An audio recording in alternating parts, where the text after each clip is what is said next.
are three main compounds that are known as beta agonists, these being Paline, Optiflex, and Zilmax. Paline, which is used in pigs, has the active ingredient ractopamine hydrochloride. Optiflex is used in cattle and has the active ingredient ractopamine hyperchloride.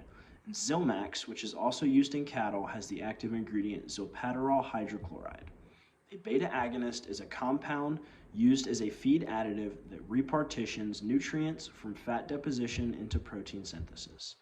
In the United States, the use of ractopamine was approved by the FDA in 2000 and zilpaterol was approved in 2006. At its peak, ractopamine products were used in 60 to 80% of the pork produced in the United States. However, there is still an ongoing international debate about the safety of these drugs. They can be put into an animal's feed in varying amounts to increase average daily gain while simultaneously decreasing average daily feed intake. This is possible because when depositing fat, the molecule is 85% lipid and only about 15% water, whereas muscle is 25% protein and only about 75% water. The difference in these two molecules' composition is how the increase in feed efficiency is possible, while the animal is also gaining weight more quickly. A meta-analysis of the studies on the subject show that a group of pigs had a gain-to-feed ratio of 0.30 without any ractopamine in their diet.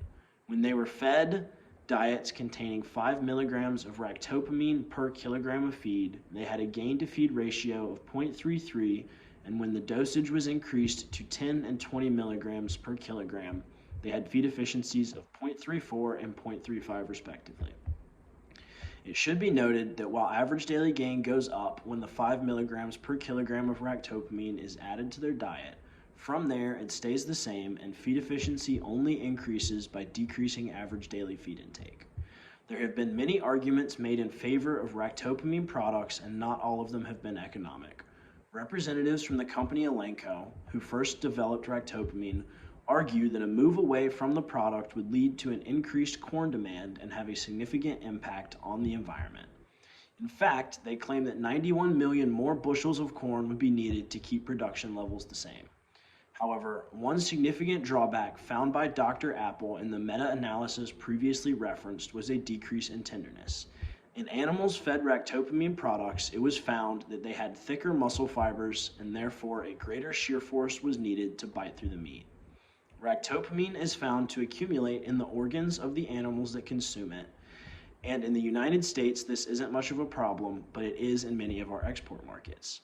Because of this, countries like China and Russia have outlawed ractopamine usage, with China having a strict zero-tolerance policy where if a company is found exporting meat to China with any level of ractopamine, they are banned from Chinese markets for 5 years.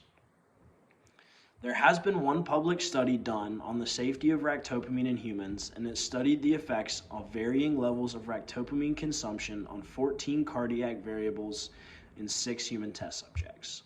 This study found increased heart rates at higher doses, and one participant was even forced to withdraw due to adverse cardiac effects. However, despite this, the study proved to be enough to establish international acceptable daily intakes and maximum residue levels for ractopamine in livestock.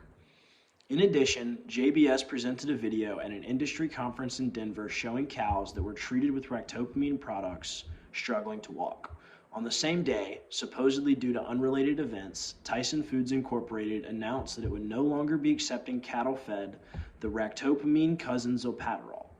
These reasons, along with a ractopamine-like substance called clenbuterol causing a mass poisoning event in China, has led to 186 countries around the world banning the substance.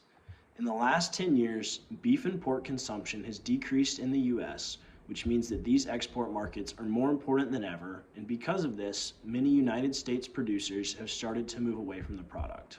So, in conclusion, beta agonist compounds that increase protein synthesis while in turn decreasing fat deposition were initially heavily used in America.